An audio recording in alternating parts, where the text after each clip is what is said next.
karya itu harus berkontribusi, walaupun dia mungkin hanya buat taman kecil di dalam gang gitu. Owner itu udah spend money banyak banget lah, udah ratusan juta gitu. Saat desainnya atau kita membuat suatu hal yang tidak menyenangkan kan itu akan menjadi feedback yang buruk untuk kita gitu. Rasanya setiap arsitek itu harus punya idola, siapapun lah gitu.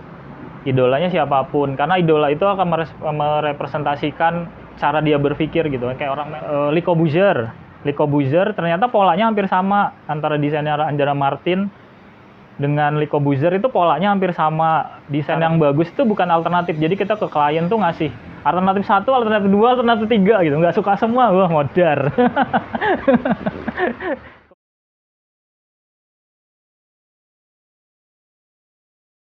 Perkenalkan, nama saya Widi Cahya Yudanta, mungkin udah ada yang beberapa yang kenal gitu. Kebetulan saya punya studio kecil di Jalan Kariurang gitu. Gugus Gagas Studio gitu. Ya proyeknya masih kecil-kecil lah gitu. Nah hari ini saya nggak share tentang karya-karya arsitek gitu, tapi kita lebih ngobrol tentang desain prosesnya gitu. Karena kalau karya-karya studio saya masih kecil, jadi desainnya masih ya nggak terlalu bagus.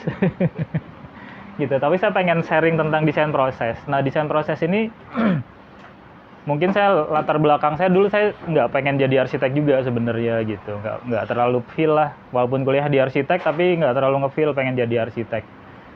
Masih pengen banyak cita-cita kan kalau zaman kuliah gitu. Nah agak telat mulai arsiteknya, mulai lulus tahun 2006, terus mutusin jadi arsitek itu 2009-an, 2008-an lah. Jadi ada jeda waktu 2 tahun dari lulus kuliah gitu untuk mau ngapa-ngapain gitu. Nah, pas mulai mutusin untuk jadi arsitek bingung.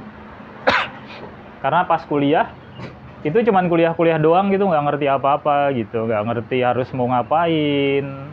Karena kebetulan saya transferan, jadi saya SD3 dulu dari Ataya KPN, terus nerusin selundupan ke UGM gitu lewat ekstensi. Jadi kan bingung harus mau ngapain pas habis mulai jadi profesional arsitek. Nah awal mulanya saya terus ikut sayembara. Pertama ikut sayembara tahun 2008. Di situ mulai saya belajar berarsitektur. Jadi kayak saya kuliah di luar kampus dengan ikut sayembara. Nah dari sayembara ini tuh saya lumayan tuh menemukan metode dalam mendesain versi saya. Jadi mungkin teman-teman ntar akan menemukan cara mendesain versi teman-teman sendiri gitu. Dan harapannya kayak gitu ya gitu. Karena harapannya itu adalah kalian tuh bisa menemukan metode kalian sendiri yang pas untuk diri kalian sendiri, sehingga karya-karya kalian tuh bisa sangat unik gitu. Nah ini ada kata-kata quote yang menarik, seorang Zahadid aja ngomong ya gitu, kalau pengen hidup enak tuh nggak usah jadi arsitek gitu. Nah betapa susahnya gitu kan, saat kita belajar 4 tahun, 5 tahun itu belum menentukan bahwa kita akan jadi arsitek atau desainer gitu, baru calon arsitek, sarjana arsitek. Nah disitulah prosesnya gitu, beratnya gitu. Nah ini yang teman-teman mungkin akan merasakan nih kalau udah lulus atau udah mulai masuk profesional gitu. Tapi saya ngambil kata-kata dari Gojek gitu kan, pasti ada jalan. Tapi sebenarnya ini sebelum ada Gojek ini saya baca tulisan ini itu ada di studionya Mas Yudi Pranata gitu, JP Studio. Dulu saya sering main di studio beliau gitu, saya belajar sama beliau juga gitu. Di ruang tamu pertamanya itu ini gede banget nih, pasti ada jalan gitu. Terus tak tanya dulu kenapa, iya karena kita tuh di arsitektur kan mencari jalan masing-masing ya, dengan kesulitan handicapnya masing-masing gitu. Nah tapi kalau kita benar-benar ngulik pasti ada jalan gitu, pasti akan survive di dunia arsitektur. Nah survive-nya mungkin beda-beda gitu.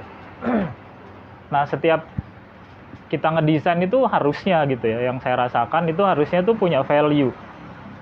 Karena kalau tak lihat-lihat tuh gitu, saya ngelihat teman-teman studio-studio gitu, terus saya riset karya-karya dari luar negeri gitu. Arsitek atau karya arsitektur atau studio arsitektur atau arsitek yang sustain itu dia selalu punya value. Jadi setiap dia ngedesain itu dia mau ngapain sih gitu, dia harus menyelesaikan masalah apa, terus harus ngapain gitu. Harus berkontribusi gitu. Karya itu harus berkontribusi walaupun dia mungkin hanya buat taman kecil di dalam gang gitu. Atau dia buat rumah di tengah permukiman gitu, atau buat mall gitu, atau buat apa aja gitu. Tapi harus punya value. Ini yang membedakan sebenarnya setiap desainer tuh value-nya yang dicapai gitu. Nah, ini yang harus benar-benar kita pegang saat kita mulai ngedesain. Kita harus punya value gitu. Kayak orang-orang ini tuh yang kita lihat-lihat, yang kita jadiin presiden gitu. Ada Alejandro, dia yang sangat mencintai rumah susun gitu-gitu kok. Terus ada ini juga yang dari Jepang gitu, yang dia sangat peduli sama bencana gitu, atau Romo Mangun yang sangat peduli dengan rakyat kecil, atau yang sangat futuristik gitu, Zaha Hadid. Mereka tuh orang-orangnya menurut saya punya value gitu. Indonesia banyak lah gitu juga arsiteknya gitu. Nah, ini yang harus kita renungkan lah sebagai seorang desainer atau arsitek, itu kita punya value apa ya saat kita mendesain gitu. Nanti value ini yang akan mendirect menurut saya itu kita gitu, akan menemukan klaster-klaster kita sendiri gitu kan gitu. Nah, caranya gimana sih gitu? Kalau menurut saya, setelah saya belajar gitu ya, ternyata tuh harus keluar dari sangkar emas gitu. Jadi harus berani keluar dari zona nyaman. Jadi kalau misalnya temen itu udah nyaman di satu sisi, harus berani keluar gitu untuk cari experience gitu. Karena untuk dapetin value tadi, itu harus merasakan banyak hal, terus mencari jati diri. Biasanya kan gitu ya, kalau apalagi habis lulus gitu ya. Saya adalah siapa gitu kan susah ya. Sekarang mungkin sampai 10 tahun pertama itu akan mencari gitu, saya siapa gitu, sampai umur 40 gitu kan. 40 itu memasuki dunia baru gitu kan. Kalau saya ketemu teman-teman yang bergerak di bidang orang tua gitu, 40 adalah pralansia gitu. Nah, arsitek tuh harusnya juga gitu. Mungkin setelah lulus 10 tahun, masih kita 40 tahun harus tahu value-nya gitu. Nah, ini biasanya harus banyak experience, komunikasi, banyak ngobrol sama orang. Nah, ini penting banget. Jadi teman-teman yang baru lulus atau mau lulus itu harus beranilah ikut-ikut keluar dari tempat zona nyaman ini gitu. Nah, ini yang juga ini masalah nih gitu. Masalah. Biasanya kan kita hidupnya itu ada revisi 1, revisi 2, revisi 3, revisi hampir selesai gitu kan. Revisinya berkali-kali gitu. Sampai mungkin ada beberapa biro arsitek tuh yang di kontraknya itu revisi sampai 3 kali doang gitu kan. Terus kalau revisi keempat harus bayar 20% gitu kan, biasanya kayak gitu. Tapi ini mau nggak mau kita belajar loh dari revisi ini gitu. Kita belajar memahami sebenarnya. Jadi jangan dilihat berkali-kali revisinya gitu. Tapi bagaimana kita memahami tugas kita yang dikasih sama owner gitu. Kalau semakin banyak revisi, berarti sebenarnya kita itu tidak bisa menangkap apa maunya owner gitu. Karena kan kita bukan pekerja yang one way aja ya gitu. Karena kita tuh bekerja itu ada dua kutub gitu. Ada yang punya proyek, kita sebagai desainer. Mereka punya mimpi, kita punya mimpi. Itu yang harus disinkronize kan gitu. Nah, ini yang harus kalau saya itu harus selalu merenung tuh setiap saya dapat proyek. Kira-kira saya ini bisa nggak nangkep apa yang klien mau itu dengan cepat gitu. Karena kalau enggak itu revisinya sampai berkali-kali gitu. Kalau ada yang saya dapat proyek sampai 10 kali revisi gitu. Ada yang cuman ketemu sekali itu udah gitu. Nah, itu saya belajar. Nah, ini sebenarnya hal yang salah satu skill yang dipelajari di metode desain yang pas saya ikut sayembara juga gitu. Nah, terus berani untuk buat ide-ide baru gitu. Ide-ide baru dari pemikiran, dari bentuk mungkin. Bentuk sangat relatif, tapi mungkin dari pemikiran tuh harus berani hal-hal yang baru. Contoh yang lagi nge-hype itu kan Mas Andi Rahman gitu ya, dengan Batanya. Bata kan dari zaman kapan lah Indonesia gitu. Tapi dengan dia merespon bentuk Bata dengan menjadikan primadona lagi gitu dengan pola-pola tertentu, itu dia membuat sesuatu makna ke Bata. material gitu. Atau arsitek yang lain lah gitu. Jadi harus berani membuat satu hal yang baru. Ini kayak Zaha Hadid itu dia berani membuat satu hal yang sangat ekstrim gitu. Nah ini menurut saya itu hal-hal yang perlu terus menerus digali gitu. Nah terus untuk menjadi seorang desainer itu harus punya critical thinking menurut saya gitu ya. Critical thinking itu sangat penting. Karena kalau kita nggak punya critical thinking, kita hanya akan membuat denah tampak potongan. Kita hanya akan membuat denah tampak potongan yang keren dan dirender dengan Lumion dan atau Enscape gitu kan. Kan gampang sekarang ya. Nggak kayak zaman dulu tuh presetnya banyak banget gitu kan kalau membuat gambar yang keren gitu. Sekarang tuh gampang, terlalu gampang malahan untuk buat gambar yang bagus. Tapi kita kehilangan kadang-kadang critical thinking-nya gitu. Membuat kayak apa gitu, mau memberikan warna apa di dalam desain gitu. Jadi gimana cara menerapkan konsep, halo Mas. Dimas dari TRP. Halo Mas Dimas, selamat datang. Gitu. Ya. Nah, terus bagaimana kita menganalisis, mentesis dan mengevaluasi. Jadi satu kesatuan proses desain kita gitu. Jadi nggak cuma buat denah tanpa potongan, render yang keren udah gitu. Karena harus sustain. Desain kita hari ini itu mungkin punya kesalahan. Setiap desain tuh saya rasa punya kelemahan ya. Nggak ada yang desain yang sempurna, pasti ada kelemahannya. Nah itu kalau kita buat critical thinking untuk desain kita sendiri minimal, kita bisa memperbaiki untuk desain yang selanjutnya apapun dari administrasi mungkin sampai hal yang teknis gitu. Nah ini yang harus kita punyai gitulah sebelum kita ngedesain tuh critical thinking yang ini kadang-kadang hilang karena kita tuh kecapean hanya proyek banyak gitu terus kita hanya buat denah tanpa potongan rumah jadi apalan gitu ya. Jadi apalan terus udah jadi kalau nggak ada ini terus value-nya hilang lagi gitu. Jadi hanya jadi menggambar. Terus yang kedua ya skill lah. Kalau kita skill komunikasi, skill komputer, digital. Kalau sekarang yang nggak bisa dihilangkan itu adalah kemampuan kita komunikasi di media sosial lah gitu. Karena dunia mungkin berubah ya cara komunikasinya. Kalau dulu itu mungkin harus ketemu orang, cari proyek itu cara komunikasinya mungkin dari mulut ke mulut gitu. Kalau sekarang enggak, semua orang tuh akan tanya portofolionya mana gitu. Mereka pertama yang di tracing itu ada media sosial kita gitu. Karena beberapa proyek di Gugus Gagas itu tuh semuanya itu tuh karena media sosial gitu. Jadi mereka ngeliat dari media sosial, terus mereka akan nge-tracing arsiteknya siapa gitu-gitu. Nah itu yang salah satu yang harus kita punyai skill apa aja ya dari komunikasi, skill menggambar gitu. Skill yang harus punya. Nah di dalam desain proses menurut saya itu ada 3 yang harus kita punyai itu. Pertama itu mengerti, jadi understanding apa yang pengen kita buat biar nggak revisinya banyak nih gitu. Biar revisinya nggak banyak, biar nggak buat kontrak 3 kali revisi bayar gitu. Gitu.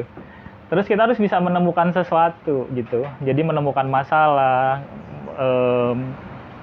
Tugas kita sebagai seorang arsitek kita membuat happy kan ya. Sebenarnya kita kan agent of happiness gitu ya. Kalau saya ngomong arsitek itu. Karena kalau enggak owner itu udah spend money banyak banget lah, udah ratusan juta gitu.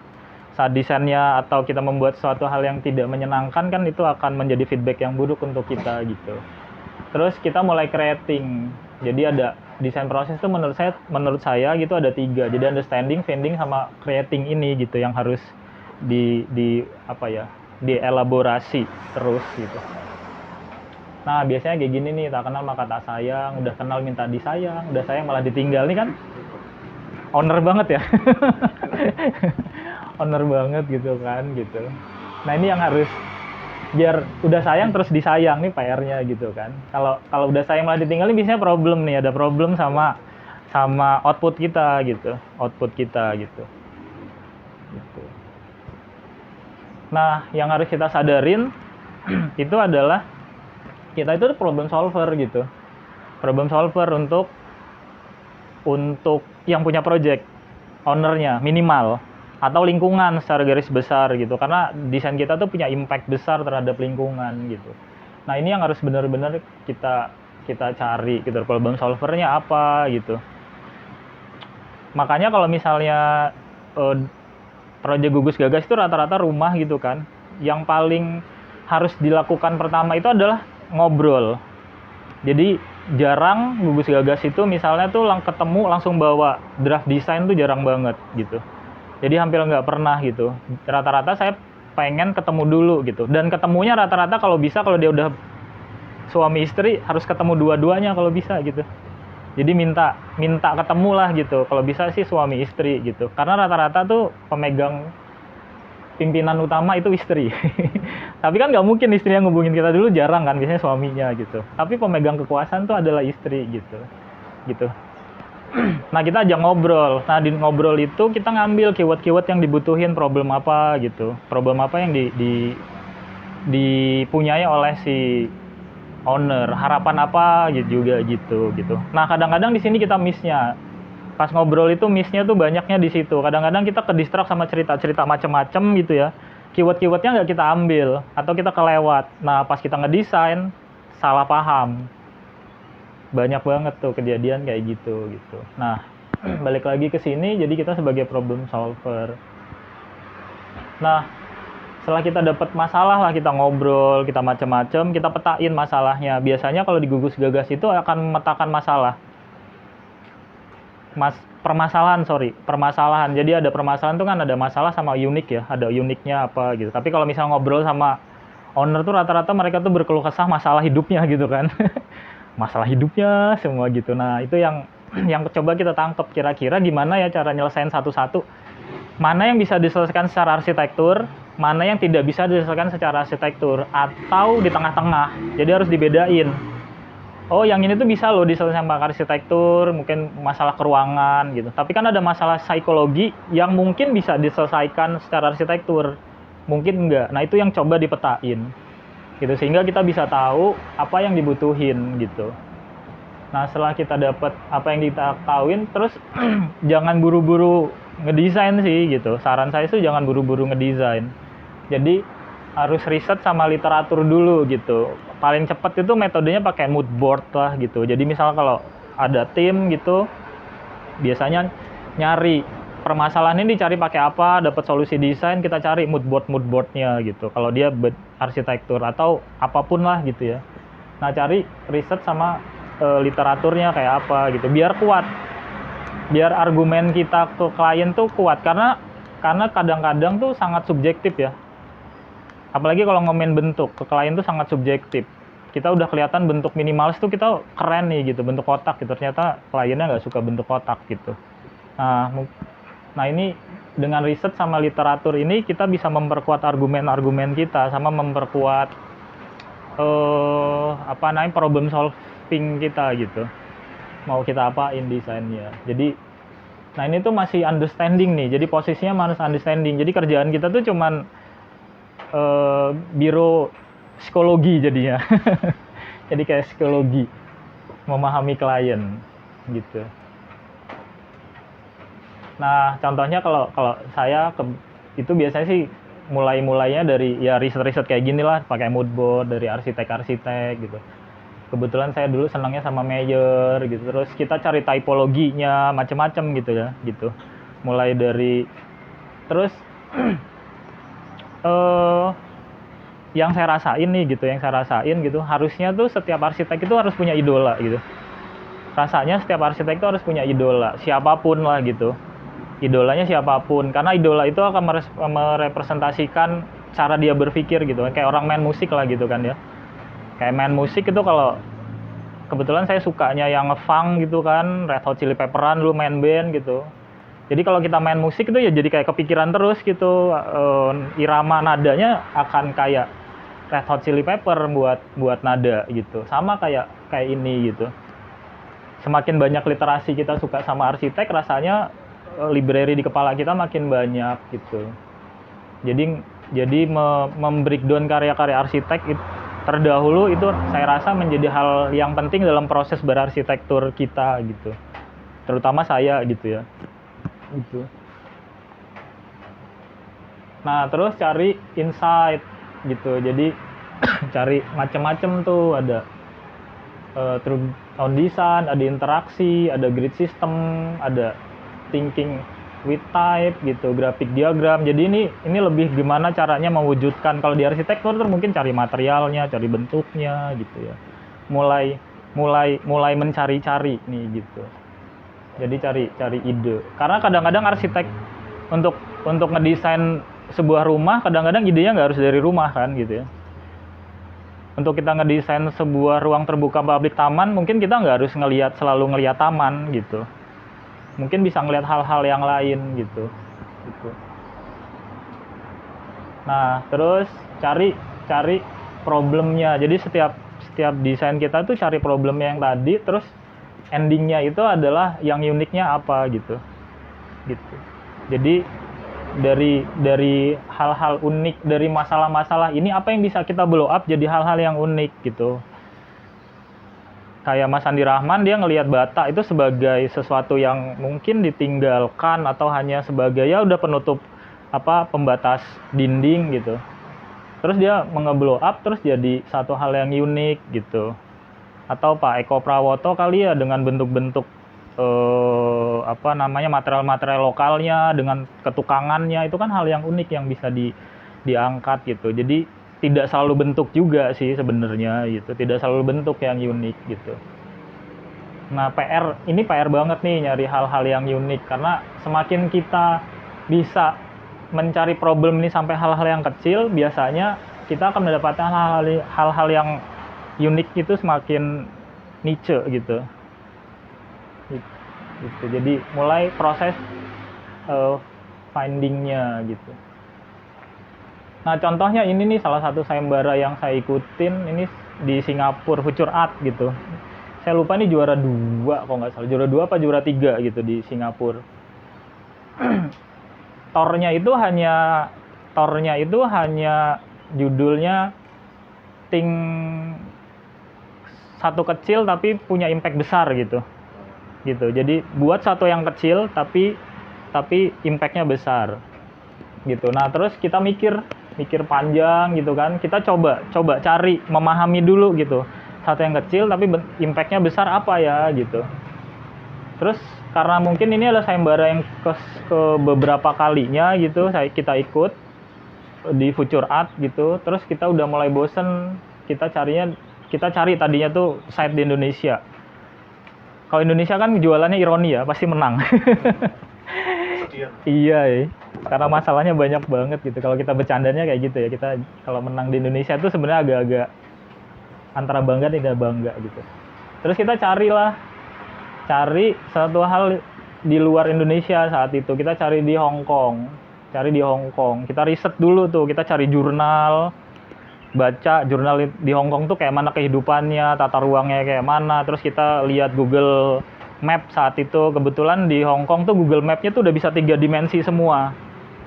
Jadi kita nggak perlu jalan-jalan ke Hong Kong untuk tahu enclosure ya, rasa ruangnya gitu. Nah, terus kita mendapatkan ternyata bangunan di sana itu hampir 40 lantaian semua gitu. 40 lantaian semua. Terus di sana nggak punya ruang terbuka publik.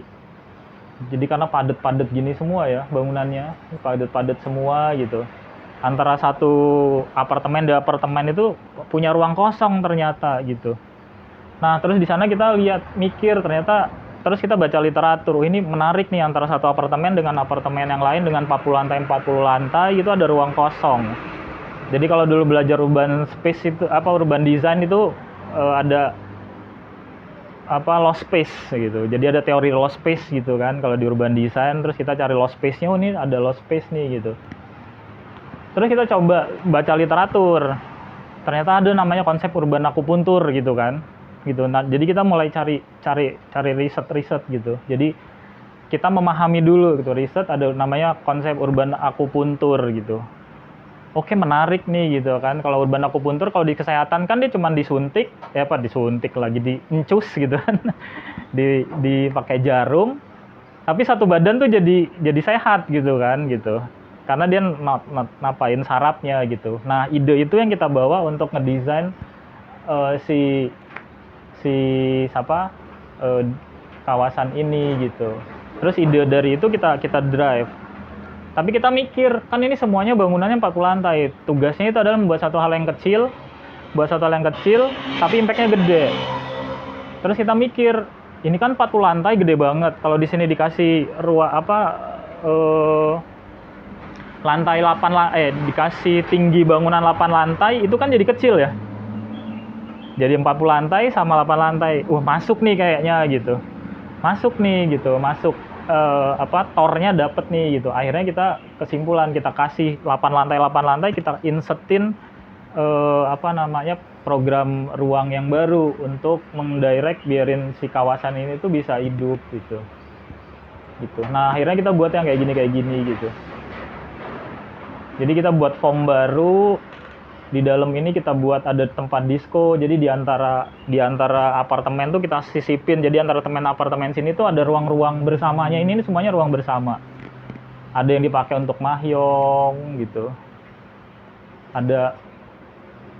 Terus kita pokoknya ada 6 kalau nggak salah itu program yang kita buat. Ada untuk urbannya, ada untuk learning centernya, ada untuk hiburannya, ada untuk energinya gitu.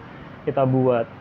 Jadi desainnya itu cuman garis kecil-kecil gini nih, ruang-ruang kecil. Jadi dipakai untuk macem-macem gitu. Ternyata ini diapresiasi gitu.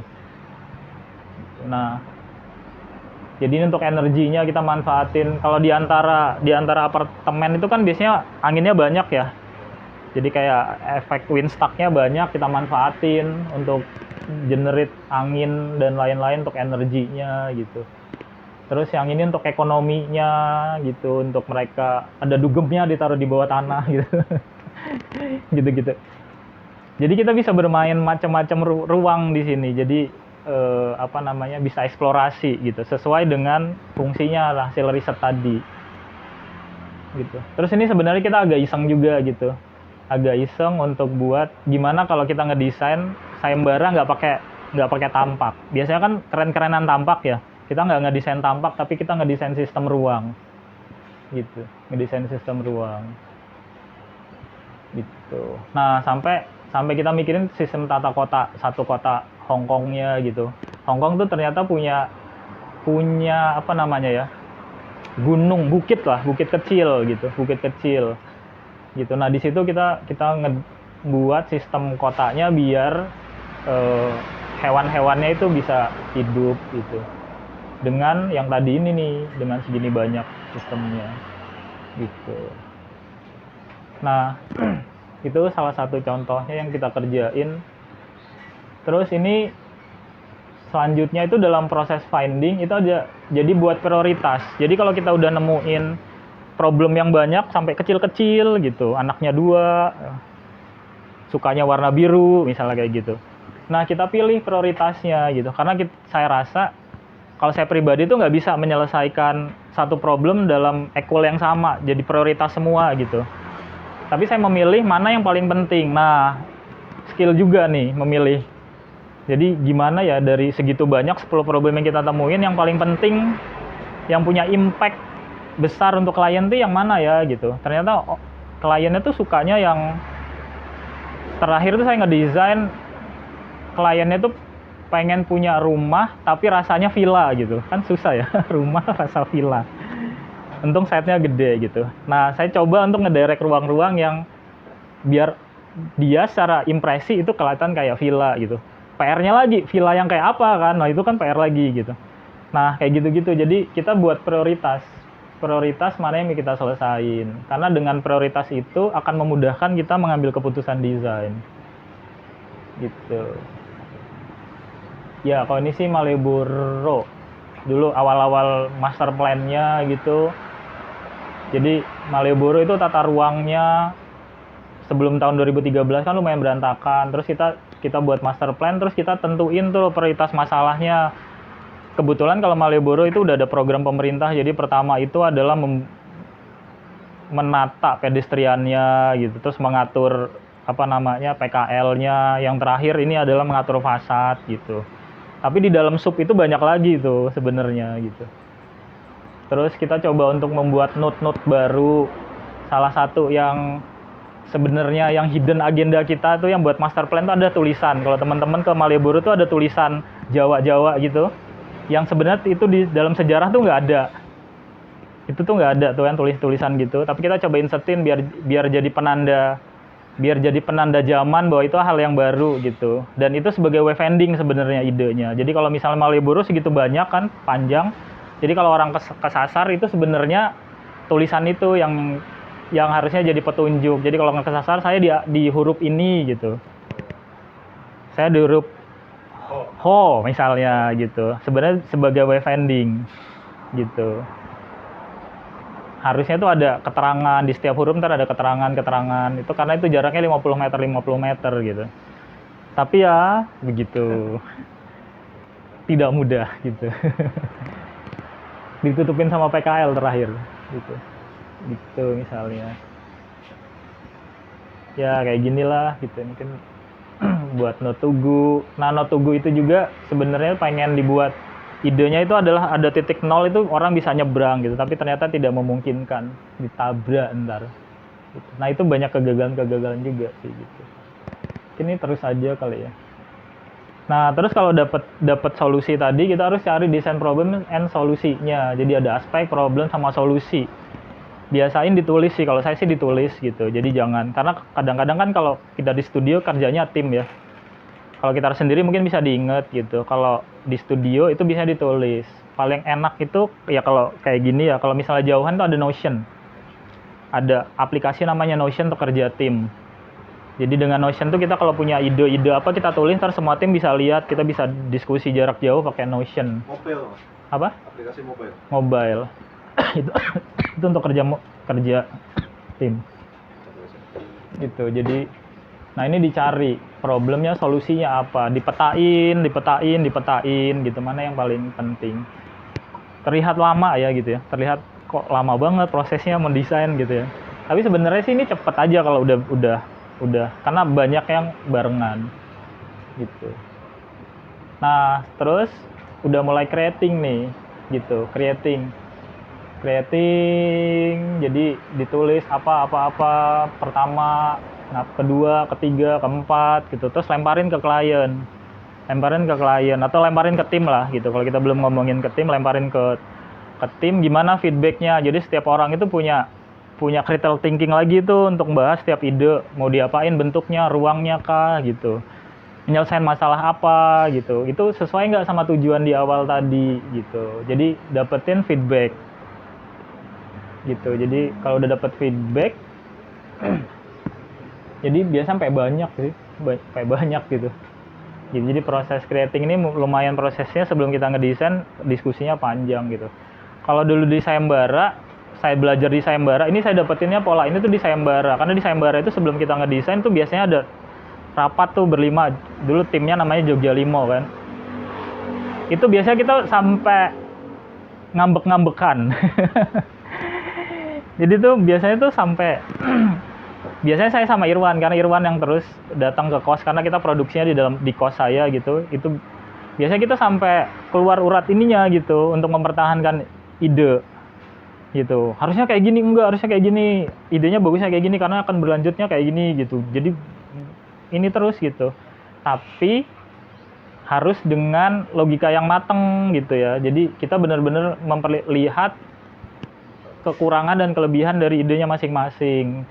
Setelah dapat itu, tentuin oke ini yang dipakai gitu. Terus ya udah, jangan ngambeknya jangan panjang-panjang gitu. Terus udah didukung idenya untuk didalemin gitu. Nah kalau udah ada kayak gitu, udah mulai buat konsep.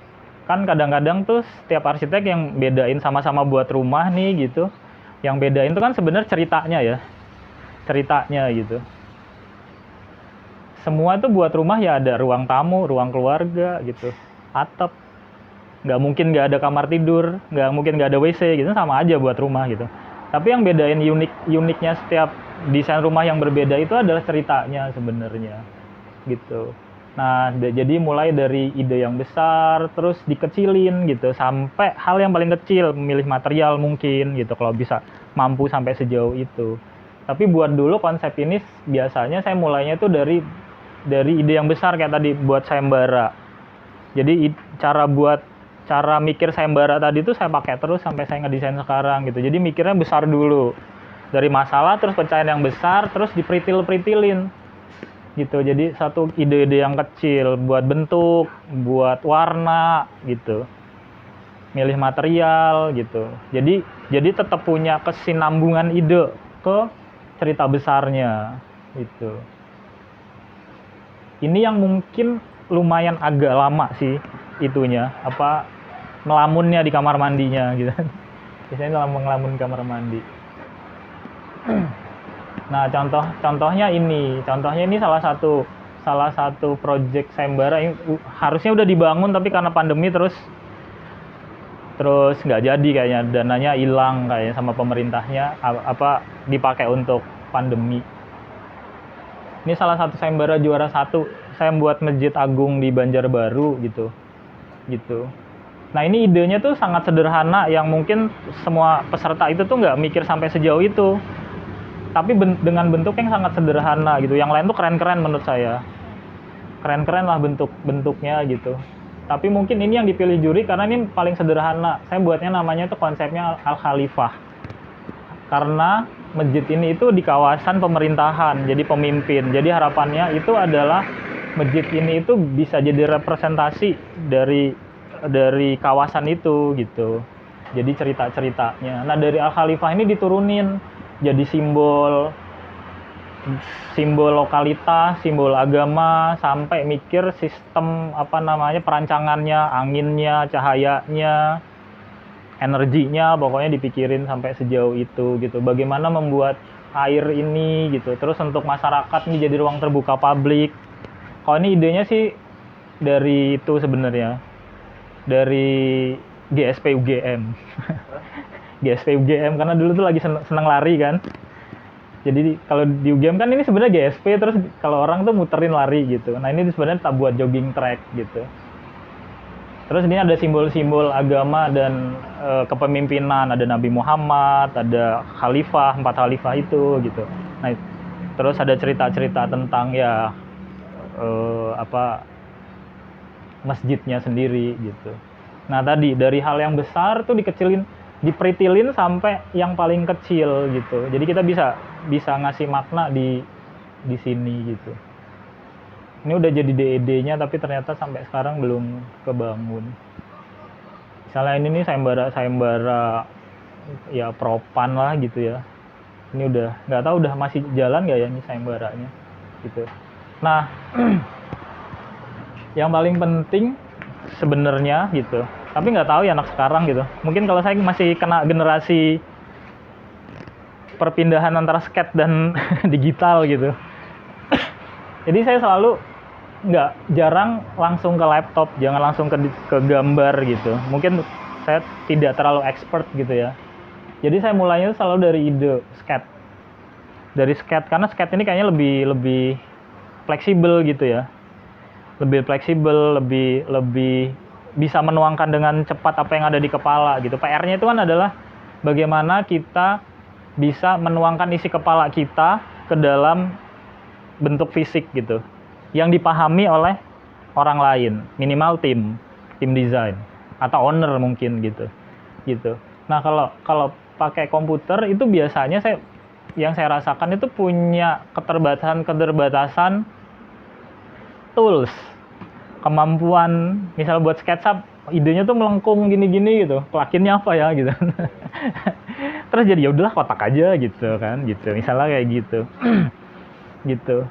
Nah, itu kadang-kadang itu terus pakai kalau langsung ke sini gitu yang saya rasakan itu terus jadi nggak berkembang idenya gitu. Banyak ide yang keblok gitu. Nah, dengan sketch dulu ide ini tuh biar bisa benar-benar bisa bebas gitu. Tapi nggak tahu ya yang anak lulusan 2010 sini kali ya apa 2020 gitu kan. Mungkin lebih jago laptopnya gitu. Nah, misalnya ini tuh sketch. Kalau teman-teman buka websitenya Future Art gitu, ini tuh ada gambar ini udah jadi digital gitu. Udah jadi digital. yang ikut sayembara. Ini untuk sayembara juga. Jadi semuanya tuh di-sketch, ide-ide gini gitu. Ide-ide gini di-sketch. Karena kalau langsung komputer kan nggak kebayang gitu ya, gitu.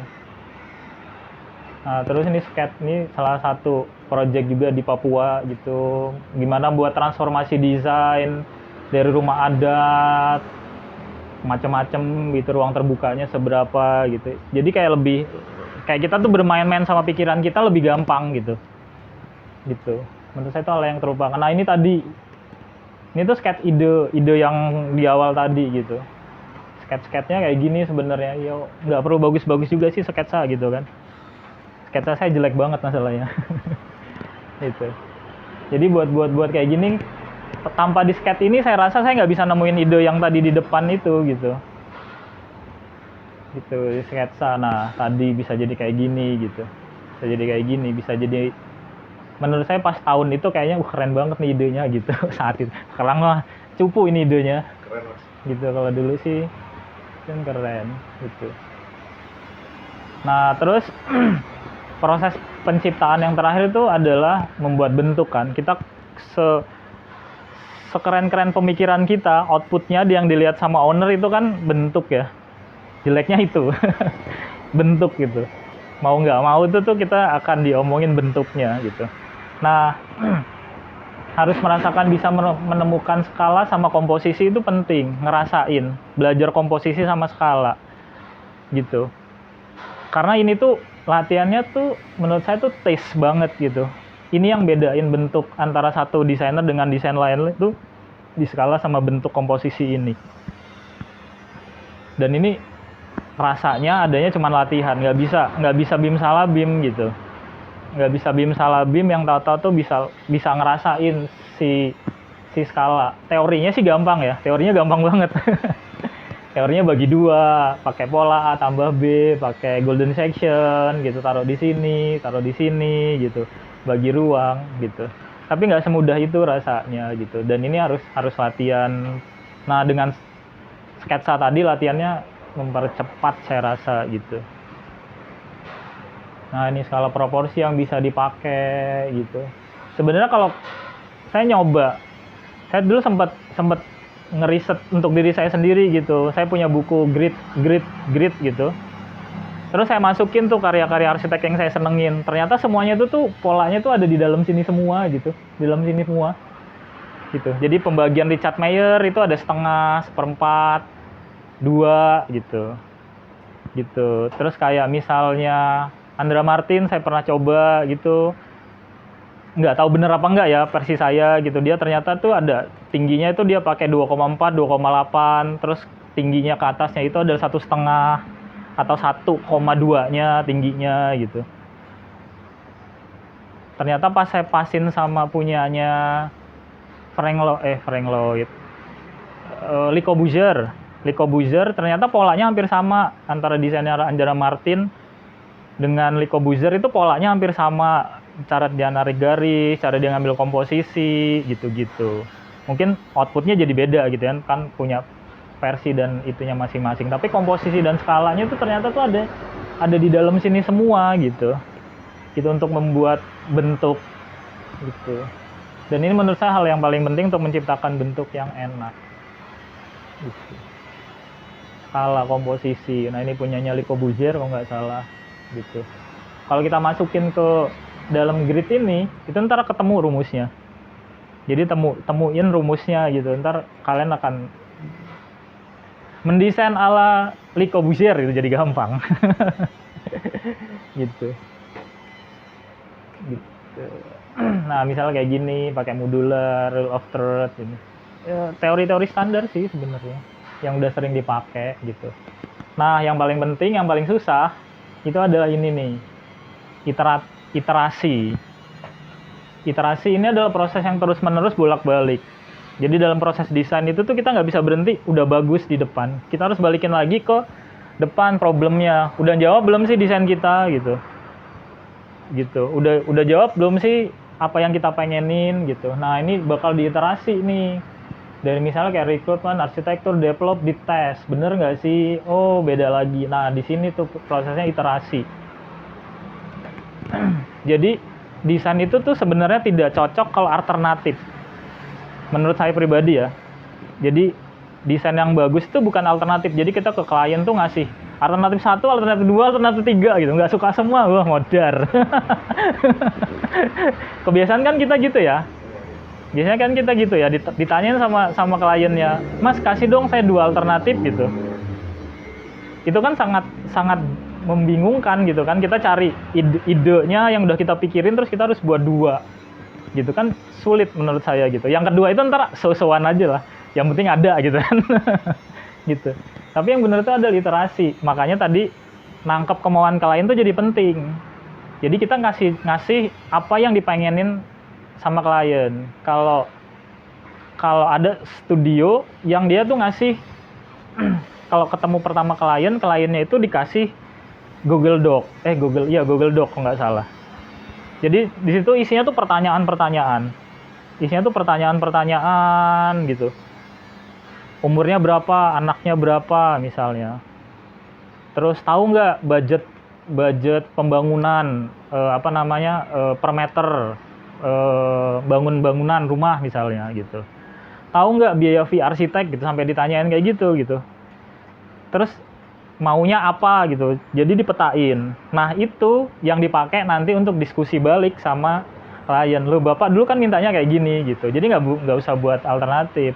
Mungkin nanti jadi satu alternatif dari yang kita satu alternatif itu yang kita iterasi, istilahnya iterasi untuk jadi produk akhir gitu. Jadi prosesnya itu satu dibolak-balik nih, proses diskusi dari depan ke belakang terus, sehingga kita bisa dapat satu hal yang mateng gitu. Jadi ada proses iterasi.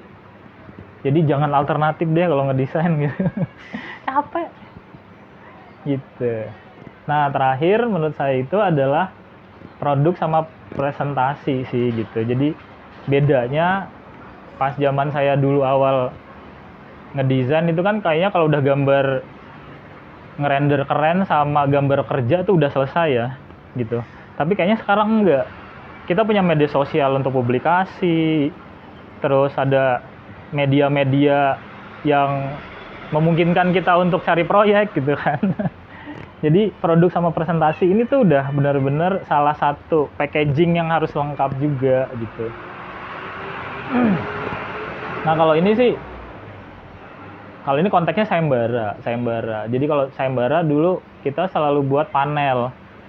Jadi ini untuk publikasi sama sih kayak publikasi. Jadi kalau dulu kita selalu sebelum kita memulai sesuatu, kita itu udah bagi-bagi tugas dengan kotak-kotak ini nih kertas dibagi-bagi, polanya udah kita gambar, jatahnya siapa gitu.